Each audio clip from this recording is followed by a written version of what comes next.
영화 대도시의 사랑법은 저에게는 의외의 영화였습니다.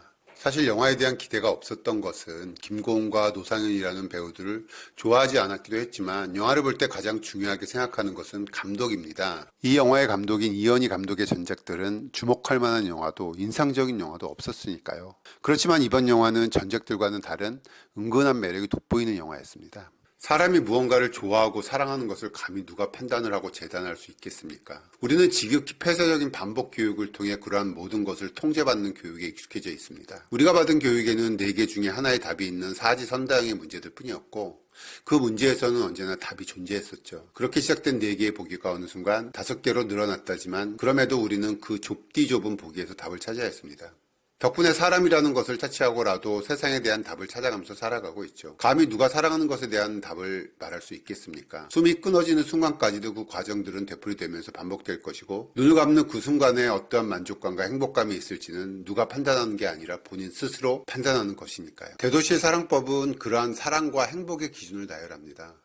일방적이고 폐쇄적인 교육에 익숙한 사람과 영화 속 제이같이 걸레 같은이라고 불리우는 자유로운 영혼의 여성에게는 그 기준은 너무도 많은 간극이 존재합니다. 그럼에도 스스로 자신만의 행복을 찾는 것이 모든 사람들의 삶의 목표라는 것은 누구도 부정할 수 없겠죠. 대도시의 사랑법의 두 주인공은 일방과 게이 커플입니다. 남녀가 등장하는 로맨스 영화인 이 두 주인공들이 서로에 대한 애틋함과 사랑에 익어가는 과정을 상상하는 것은 당연합니다. 특히 당대의 청춘 배우라고 할 수 있는 두 주연 배우의 등장은 그런 상상들을 더욱 구체질할 수 있죠. 그렇지만 이 영화는 그런 일반적인 로맨스임에도 사뭇 달라 보일 수 있습니다. 두 남녀의 그림과 사랑은 수많은 변이와 모양을 가지고 있고 가장 많이 생각하고 행해지는 전형적인 사랑의 모습도 있겠지만 그렇지 않은 사랑도 있습니다. 현실에는 우리가 상상하는 천편일률적인 로맨스 외에도 정말 많은 사랑이 존재하니까요. 대도시의 사랑법 속 이 두 남녀의 청춘의 시간도 그들만의 평범한 사랑법일 뿐입니다. 사랑하는 것에 집중하고 원하는 것에 올인하는 모든 청춘 남녀의 일반적인 모습이니까요. 단지 로맨스 영화에서 빠지지 않는 달달한 대사와 스킨십은 등장하지 않습니다. 그렇지만 그 어떤 로맨스 영화 못지않게 달달하고 은근하기까지 합니다. 게이와 일반은 육체적인 사랑은 불가능합니다. 그렇지만 육체적인 사랑만 빼면 모든 것은 똑같습니다. 상대에 대한 진정성이나 상대에 대한 고마움 그리고 그 존재 자체만으로 느껴지는 존재감까지. 이 영화가 가장 인상적인 것은 아무리 게이와 일반의 커플이지만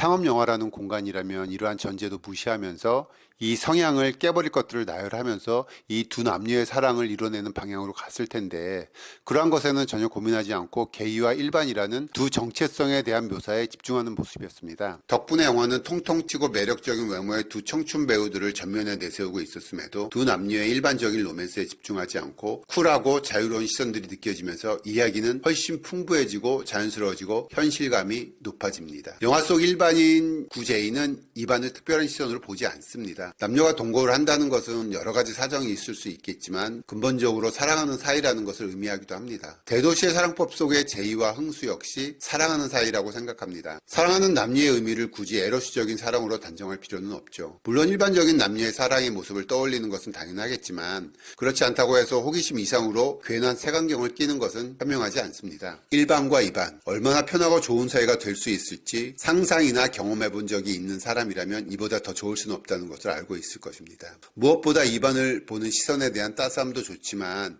그들의 시선을 괜히 흘려버리거나 영화적인 호기심으로 치부하지 않기에 더욱 의미가 깊게 느껴지는 순간이죠. 세상이 많이 변하기도 했다는 생각이 듭니다. 그동안의 키어 영화 중에서는 천하장사 마돈나와 브로큰백 마운틴, 캐롤, 타오르는 연의 추상 등이 인상적이었는데 이 영화가 그 영화를 못지 않다고는 말할 수 없겠지만 그럼에도 한국 영화의 변화와 용기가 어렴풋이 느껴져서 좋았습니다. 물론 개인적으로는 더 깊게 가길 바랬지만 상업 영화의 한계의 선상을 넘는 것은 그렇게 쉬운 일이 아님을 상기하면서 그 적정선을 유지하면서 퀴어 영화로서의 만족감도 느껴졌습니다. 특히 괜한 영혼과 억지를 유발하지 않고 쿨하면서 깔끔한 엔딩의 마무리가 가장 인상적이었다고 말할 수 있을 것입니다. 그동안 우리가 익숙하게 반복되어 온 교육에서 게이나 레즈 같은 이반은 등장하지 않습니다. 거부하는 것은 아니었지만 일반적이지 않은 시선들은 늘 치부되고 외면되어지는 것이 익숙하니까요. 그럼에도 이제는 그 사지선다, 아니 오지선다 바깥에 보기에도 고개를 내밀어 골똘하게 고민해야 합니다. 그 오지선다의 5개의 보기보다 훨씬 많은 보기들이 우리들의 삶에는 늘 산재되어 있기 때문이겠죠.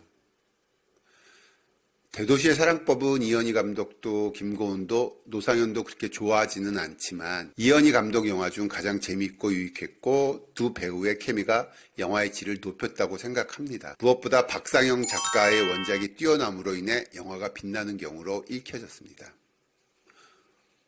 오늘 대도시의 사랑법은 여기까지 하겠습니다. 감사합니다.